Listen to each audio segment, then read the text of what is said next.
Memberikan rasa aman dan nyaman bagi masyarakat selama arus mudik Lebaran, Polres Oku Timur menyiapkan layanan darurat 110 yang dapat digunakan oleh para pemudik apabila mengalami kendala atau membutuhkan bantuan selama perjalanan.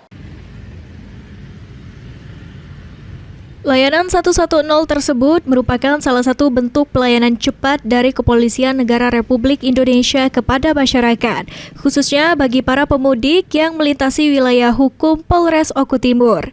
Melalui layanan ini, masyarakat dapat melaporkan berbagai kejadian seperti kecelakaan lalu lintas, kendaraan mogok, tindak kriminalitas maupun gangguan Kamtibmas lainnya yang terjadi di sepanjang jalur mudik.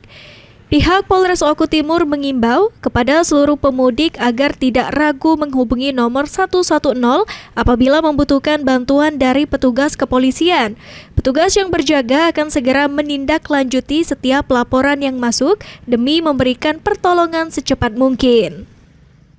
Selain menyiagakan layanan 110, Polres Oku Timur juga menempatkan personel di sejumlah titik strategis pos pengamanan serta pos pelayanan untuk memantau kelancaran arus lalu lintas dan memberikan pelayanan kepada masyarakat.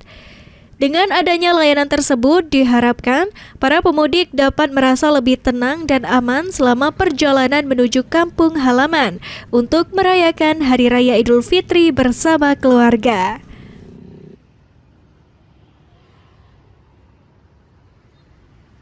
Apabila para pemudik mengalami gangguan, maupun gangguan Kamtibmas atau gangguan teknis di jalan, silakan menghubungi call center kami 110, yang mana nanti akan menghubungi para petugas di pos Yan dan pos PAM. Nah, kami akan memberikan bantuan. Nah, kami di dalam pos Yan itu lengkap bergabung dengan stakeholder yang ada. Polres Oku Timur juga mengingatkan masyarakat agar selalu berhati-hati dalam berkendara, mematuhi peraturan lalu lintas, serta memastikan kondisi kendaraan dalam keadaan baik sebelum melakukan perjalanan mudik. Francisco Ari Karwana, PAL TV.